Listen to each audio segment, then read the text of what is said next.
Good Right, evening. Hi, Marcos. Good to see you Olly, again. and hello, thank you. Hello, everyone. So I think we're doing our second episode of looking at red charts or difficult medical charts. Um, and if you haven't seen the last episode, the last one we did a bit of a preamble talking about what some of those signs of a red chart might be. So, but should we recapitulate some of those now, Ollie? Do you think, or Yeah, why not? Just quickly, yeah, go for it. okay. All right. So, um, well, I'll do it in reverse order because I think I mainly focused on potentially having malefics in angles was one of Right, the things that we yes, can look yes. at. So Mars and Saturn, the two traditionally difficult planets. But that is very modifiable by if depending on what houses they rule. So just in general, having malefics on angles like in rising or the east and western horizon or on the midheaven or on the IC is usually not a great sign. But if they are the ascendant ruler, that might be preferable. That's not a bad thing necessarily. Um, and then the other thing would be house rulership. So we talked a bit about the sixth house of disease, the eighth house of death, and the 12th house of addiction or self undoing. Those houses in medical astrology are generally less desirable. So the rulers of those houses being prominent or strong, like being in their own signs or otherwise afflicting the ascendant ruler or the sun or moon.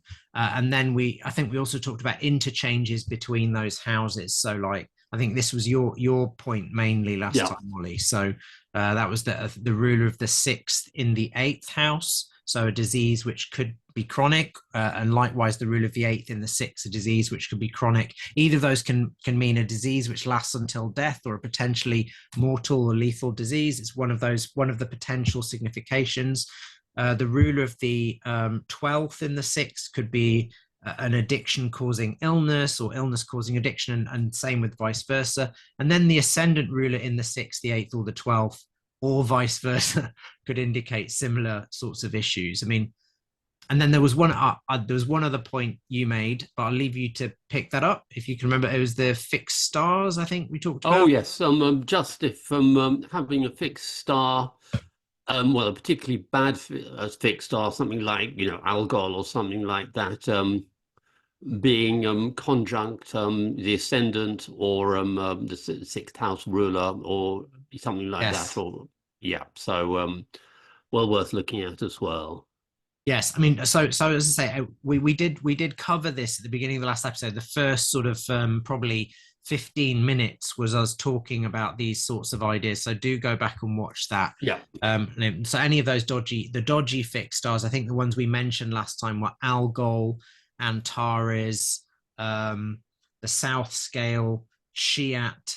These are all fixed stars, which if you find them on angles, particularly on the ascendant or the midheaven, or as you were saying, Ollie, perhaps on the cusp of the sixth or with the sixth ruler, any of those fixed stars shouting at you from the chart would not be a great thing. And there's lots of other things, as we mentioned last time. I'll get my copy of Culpeper now. I can grab it.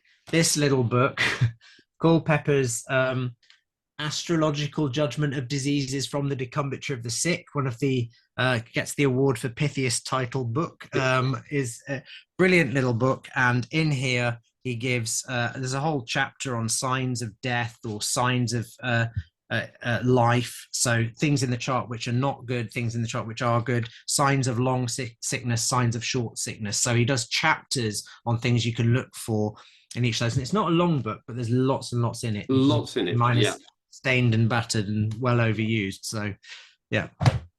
And it's a rare chart that has all bad in it. And this one is the chart we're going to be looking at is actually quite a good Yeah, it's a it's good a really example of interesting that. one actually. Yeah, Ollie sent it to me earlier, and I was like, initially, I was like, this is more like an amber chart, really. But I totally get why you picked it because it's very interesting and also a really good illustration of not only how I think the astrology tells what's going on, but also how the context is always super important as we keep repeating. So Yes.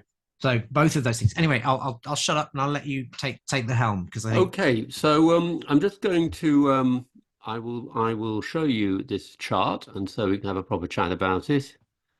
I think it's this one. Let me just have a look. Okay. Okay, so this was the chart of a chap in his early 30s who came to see me. He was a very big man, builder, and of what I would call a sanguine temperament, very jolly, very big red face, very strong, very genial. And he had a problem of terrible pains in his digestive tract, that every now and then he would get these terrible sort of cramps and pains and things. And he was actually self-anesthetizing himself. He was drinking nearly a bottle of whiskey every day. I mean, he was a big guy, so he could, hmm. to treat the pain. So, The pain was all in the digestive system, all Ollie. in the digestive system, yeah. Okay. Um, I felt from questioning it seemed to be in the upper intestine, but I mean it could have been deferred or whatever. So, Okay. and it wasn't painful when he came to see me. He said it came on particularly badly. As we will see, it was made much worse by fatty foods and things, which was a bit of a clue. So, um, um, so I am well, a couple of things. This, after some questioning, I thought you should definitely, and this is quite just there were a few medical red flags in there that I thought, just Yeah. astrology aside, you need to see a doctor and get some tests done, which is always was always banged into me in my training that Yeah. this seems actually pretty serious, and you haven't actually seen a doctor at So all. what, just to be brief, what were those medical red flags? Was it sort of the was the pain just gradually The pain was escalating? And gradually getting escalating. The fact that he was drinking so much whiskey to deal with it, yeah. I was concerned there was pancreatic involvement, which could Okay. obviously be quite serious. Yeah. And yeah, so th those are the main things. And I thought, you need We actually need won't some. go into the letter extreme detail, folks, because this is somebody's medical case. So we'll just Yeah, give the outline yes, of it. But yeah. I don't want to give. that's enough, I think, Ollie, for that. That Okay. makes sense. That makes sense. And so and again, so I looked at the chart afterwards. And I thought, well, this is sort of got some classically bad signs in it. I mean, it's interesting because the ascendant is Mercury, and actually Mercury is pretty strong. It's in the 10th, Mm.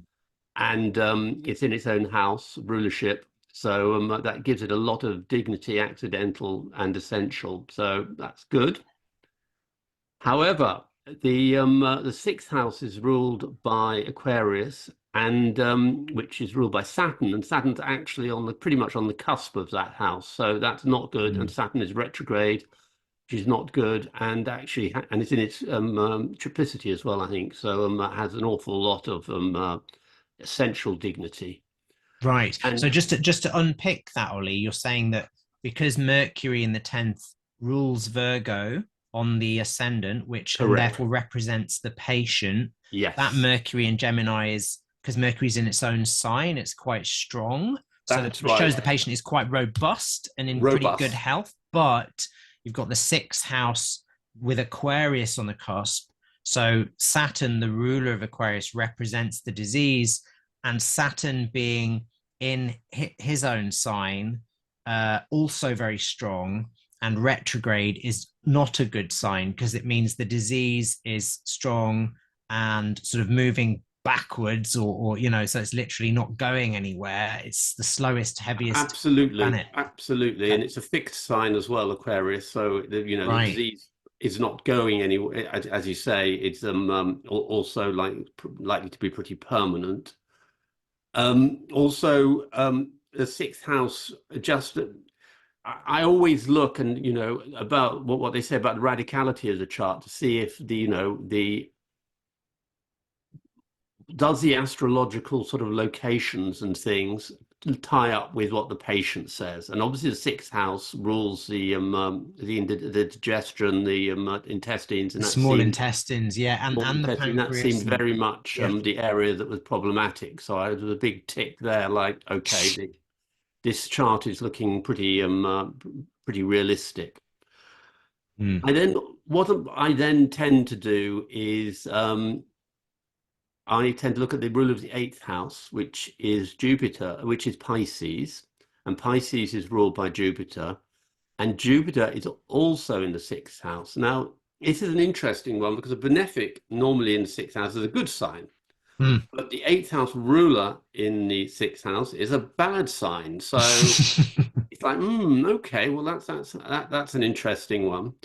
And again, yeah, I mean, I think Marcos has some stuff to say about this, but Well, I I also want you thought, to say how you read it, well, Ollie, I to read start with, it, to because be honest, I read it, okay, this is interesting. Jupiter just on its own is often a sign of good times, good things. And I thought maybe it's like this is a disease of having too much of a good too much of time, a thing. Yeah, too yeah, much of a yeah, time, and yeah. he was a very Jupiterian figure, to be honest, like, big red Mm. cheeks, very jovial, and liked to eat and drink enormous amounts, etc., and party. So I thought, okay, well, that's interesting. The other thing, the um, Mars is in opposition to sixth house cusp, which is Mm. quite inflammatory as well, and so I thought that's not a good sign. Also, the fourth house, which is a house of endings, we mentioned this last week, is ruled by Jupiter as well, because Jupiter also rules Sagittarius, and that's also in the sixth house, which isn't ideal. So there's a lot going on in the sixth house of illness at the Mm. moment. So I thought, okay. 12th house not involved terribly much, so that was a good thing. Mm. Um, so I was looking at this. So okay, we've got this quite powerful Saturn rulership as a sixth. We've got opposed by a sort of Mars in the 12th, which again you could say that Mars in the 12th is something this is some sort of inflammatory influence posing the sixth house, which is not very clear where it's coming from, perhaps. I don't know if that's too much of a reach, but Mm. and also, yeah, just the having the fourth and the eighth, well, Jupiter in the sixth didn't look good. Um, there are a couple of things that I at the time was puzzled about, but I also the medicine was strong. It indicated that medicines would be useful for him because the 10th house is ruled, which is the house of medicine, Yeah. among other things, is just in Gemini, and Gemini is in that house, and strong as it rules a house, so it indicates that medicine will be very useful, particularly mercurial medicines. Yes. I've just noticed, Ollie, that the nodes are missing from this chart. They are, yes. So where was the north node? Let me just check. The North Node was yes, it was retrograde in the 10th house At what degree, at Ollie? 10 degrees Gemini. Okay, okay, 10. So it's definitely in the 10th. So Oh, because it's that right in the that 10th, that would be yes. in addition to what you've just said about Mercury being the 10th ruler as well as the first ruler being strong in the 10th, indicating potential positives from medicine. The north node in the 10th house would also be another indication of another potential. Usually it brings benefit Yeah. from that place. Although it can also bring harm if it's connected to a dodgy planet. But that was just because I remember when you sent me the chart, I was like, okay, so that's two testimonies of benefit from medicine. Yes. So Yes. yeah, but I wanted to point that out just because they're not on this chart diagram. So Yeah. just that's another secondary thing. Yeah. Okay, so the long and the short of it was that I said, okay, I will I will I will mix you up some medicine, and I said, but you have to go and see your doctor immediately, because I'm quite worried about this. And that was partly because of what he told me, and partly because of the chart. I thought this is actually showing some serious stuff on it.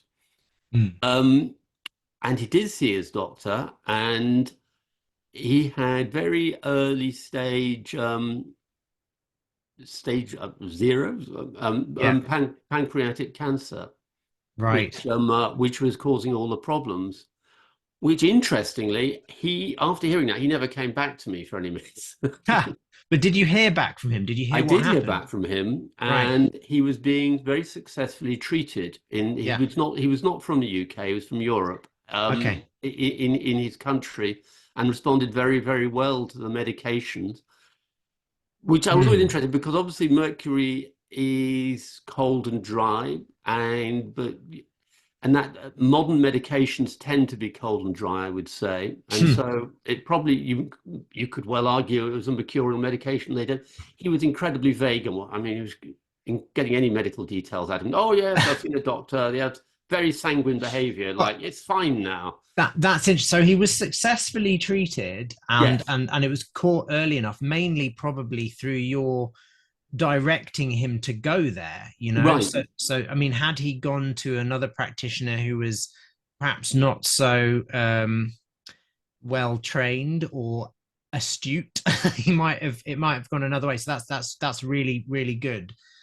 um yeah, that's really good. I mean, I could, so it's interesting when you sent me this chart earlier, Ollie. I mean, were there any other, so for you, what were the main red points when you saw the chart? Obviously there was what was going on in the patients. Was it, so from what you said so far, it was the Saturn on the cusp of the There's sixth being powerful strong? Saturn on the cusp of the sixth, and the ruler is the eighth, and the ruler is the fourth, being in the sixth as well, Got which it. Right. So it's that tie-in of the house rulers being exactly.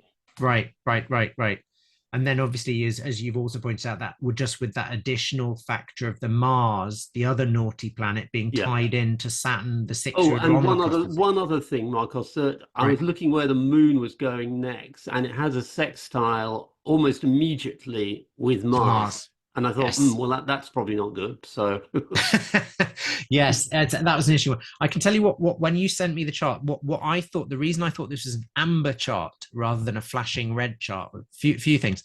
Firstly, I always look at the planetary hour, and it was the hour of Jupiter. And that doesn't always mean everything's going to be great, as you know, but it tends to inflect things a little bit more positively. right. It's like you're putting on a brighter filter than a sat now, which is a grey filter. And then the other thing I sort of thought of, well, that Jupiter, I totally agree, is obviously the ruler of the eighth and seventh in the sixth, and the ruler of the fourth. Yeah.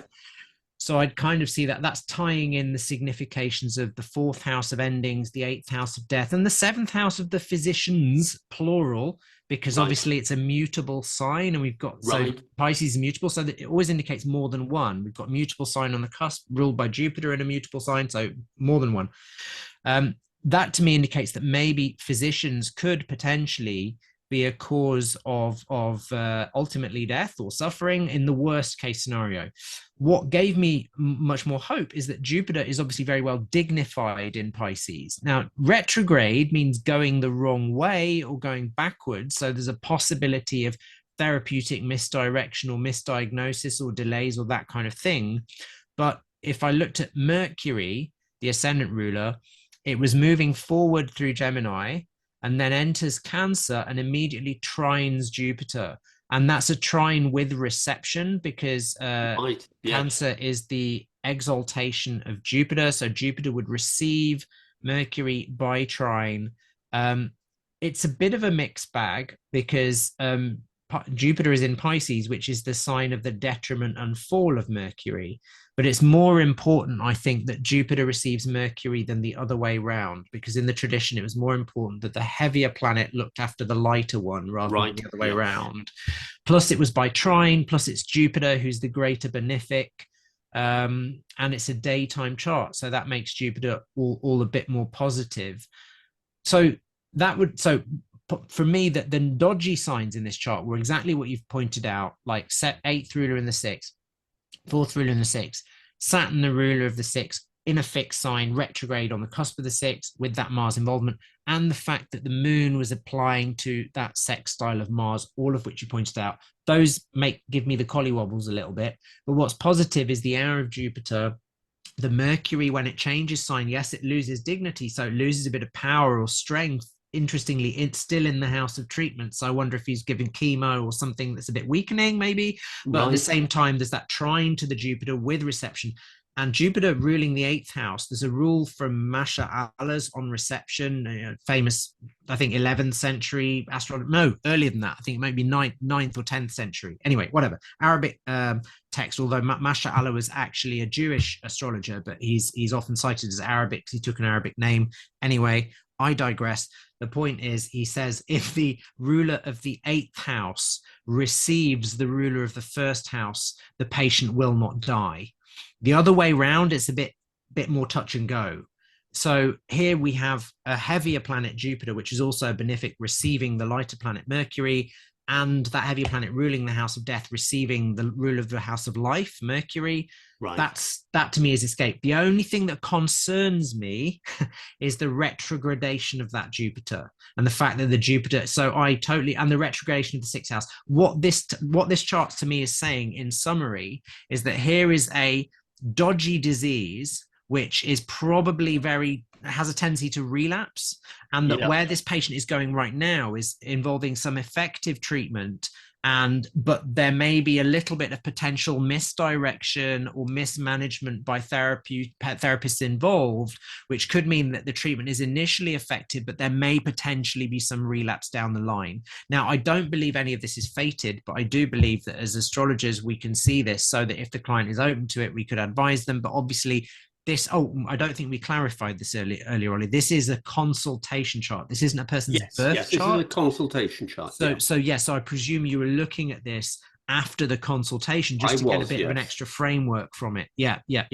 So when I looked at it, I thought this is a very mixed bag, and the positives to me were what you pointed out about the ascendant ruler and the 10th ruler being strong in the 10th house, with the North Node in the 10th house as well, suggesting there might be good medicine. And I think that would be the thing I'd leverage. Also, just an additional point for me, I always think about what you're saying quite correctly about the fixed sign on the cusp of the sixth, and the rule of the sixth being retrograde in a fixed sign, also being Saturn. So we have fixed, and super slow.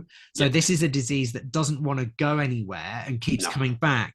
But I always find that if the angles of the chart are mutable or cardinal, that there's a more of a chance of moving it along. So if the angles were also fixed, so if this was one of those charts where Aquarius was on the cusp of the 6th and 7th house, right, which, by the way, you can only get in quadrant house systems, but that's a whole other argument for another day. But if you had one of those signs where if the angles were also fixed, that would make me, that's to me more like, if you've got a dodgy chart or dodgy placements in a chart, you kind of want at least the angles to be preferably cardinal or movable, as they were known traditionally, or if not, then mutable. You don't want fixed angles in a dodgy chart, because fixity fixes things. And I think here the main thing, as you say, the sixth ruler being that Saturn in a fixed sign and retrograde, will certainly imply that this disease will drag on and repeat much longer than the person would want. Yes. And the fact that, as you say, the ruler of the 8th house is in the 6th means this is potentially a lethal disease. But the ascendant being mutable signs, according to Dorotheus, Greek I think, astrologer, Hellenic astrologer, 4th century, he said mutable signs rising, I'm paraphrasing, were like one thing begins and then another event happens and is resolved before the first event resolves. So I'm kind of thinking mutable rising charts are like Russian dolls charts, you know? You've got the first thing and then the second, another thing, and then you sort the second thing and then the first thing. And Culpeper has a brilliant brilliant phrase about, he talks about the mutable signs, and by mutable we mean Virgo, Pisces, Gemini, or Sagittarius. They're sometimes also called double-bodied signs. He says when they're on the cusp of the sixth house of disease, that the disease will no sooner stay in the same state than a cat will stay tied to a pudding, which is his phrase, meaning that the disease will constantly change. But in this scenario, I think I would agree with you that the disease is very likely to be fixed, but I would say it may not be permanent just because of the mutability of those angles. Right, So right. that's why for me this is an amber chart rather than a bright red chart.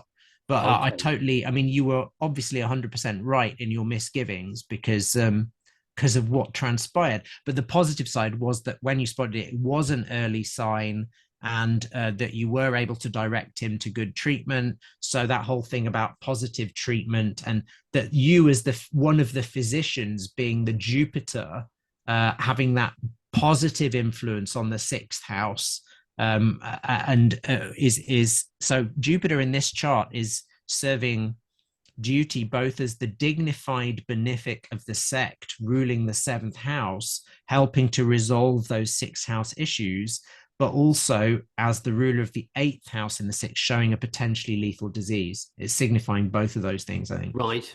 Perfect. Um, so Marcus, before we finish up, just because you mentioned the nodes of the moon, and Yes.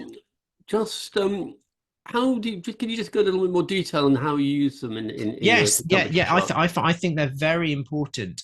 So, I mean, if you read Lily, William in Christian, another traditional book, which you will be familiar with, very familiar with. I can see it on my shelf as I sit here. Perfect. Yeah. So this old tome. So you'll be very familiar with it, but some of our listeners and watchers may not be. But in this book, Horary Astrology mainly, this is book 1 and 2 of Lily's Christian Astrology. He has a list of aphorisms beneficial for physicians. And I think he mentions the nodes in there. It might be in his aphorisms beneficial for astrologers in general. But the North Node generally, I think it might be in his aphorisms for astrologers in general, but the North Node is usually a place of gain, all else being equal, and the South Node is a place of loss. So Right. Lily talks about it in relation to the querent, the person answering a question, but this is also relevant to any chart, usually. But the North Node generally expands and the South Node shrinks. That's the other meaning. Or the North Node attaches you to things and the South Node detaches you to So if things. you had the North Node, say in the sixth house, would that be a good or a bad thing? Usually good. So Right. the North Node in the sixth is usually a sign of an illness that is easier cured, and the South Okay. Node is a sign of an illness that may be hidden, very hard to treat, weird, like what even is this? So it's so because they're both eclipse points, so there's a sense of both um occultation or Yep. hiddenness and also surprise with them, because that's eclipse vibes. Right. The South Node is outgoing and North Node is incoming. The big asterisk with that though is because the North Node has this sense of gain, growing, attaching, and the South Node has this sense of diminishment, decreasing, reducing, cutting off, whatever, letting go of. It's good to have the North Node with good planets and the South Node with Right. bad planets, but not the other way around. You don't want that. So, say you had the North Node in the sixth house with Saturn or something, Right. that might not be great because he's going to expand Saturn. Or taking it away from the planets with the rulers of the houses. If you had the eighth ruler in the sixth conjunct the North Node, it's like, I don't know, Megadeth or something. Right. It's just expanding the meaning of that planet. So And would in that case having in your if rather than in the sixth house Saturn was the ruler, the ruler of the eighth Saturn was in the sixth house with a South Node, would that case be better then because it will weaken I Saturn? don't know, potentially. Usually though, I tend to find if we were going by the textbooks, having Saturn or Mars with the South Node is better. But Right. I usually find the south node in the sixth is not good. That's So generally not good. I usually find functionally in illness charts, the north node behaves functionally more like a benefic. I guess there are probably exceptions to that, like I would assume in some types of growths or tumors or masses, or like say Right, yeah. somebody had hydrocephalus, finding the north node in the ascendant in a water sign wouldn't be a good thing. So it would mean it would just be showing Yeah. an excess of water in the head, you know. So that, but usually it's a good thing. So I've found that like the north node in the 10th usually brings benefit from medicine, and the south node in the 10th usually reduces benefit from medicine. It doesn't necessarily negate it. So I've had a chart for myself a few years ago where I was treating myself for reflux, and I did so very effectively with the help of a bit of astrology to help me select the herbs. But in that chart, I remember there was Taurus rising with Mars in Taurus, which was the perfect signification for reflux coming up at night, Right, just yes. burning the throat and all of that. Absolutely spot on. But then the midheaven was in Capricorn, and there was the South Node and Venus and Saturn all in Capricorn at the time, all direct. So, okay, so we had the ascendant ruler in the 10th in some dignity because it was a daytime chart and Venus's in triplicity in Capricorn, applying to a dignified 10th house ruler, Saturn, in the 10th, with reception. So I was like, this is good. This means medicines of Venus and Saturn will be helpful and help resolve the problem. So I did a tea with loads of Venus herbs and a few Saturn herbs, and it was amazing. But the South Node was like, but it's not going to help. I mean, what does it? And then I realized what I'd been doing was drinking a huge load of tea, like a big liter of medicinal tea at night before I went to bed to help me sleep. It's like, of course, I'm getting reflux because I'm drinking too much medicine before I go to bed. So it was saying reduce the amount of medicine that you imbibe, and then you won't get the reflux. So sometimes the South Node can simply have that signification of reduction. So you can sometimes leverage the South Node in that way. So South Node in the 10th could mean use fewer medicines, use smaller doses of medicines. I don't know whether it might mean the patient's more suitable for homeopathy or something, which less like that less is more vibe. Whereas with the North Node, you're more likely to more easily gain from it, I think. Right. So, but yeah, so that was a very practical instance of where that, okay, the South Node here is just telling me literally to reduce the amount of medicine that I'm consuming. So yeah, as always, folks, it's context, isn't it? Astrology is all about context. So brilliant. All right, fantastic. So next week maybe we'll start with some positive charts. Positive charts, yes. Flashing green, I guess. Brilliant. All right, on that note, lovely seeing you again, Marcos, and see likewise. You next week. Thank you everybody who's watching. Brilliant. Bye-bye. Thank you.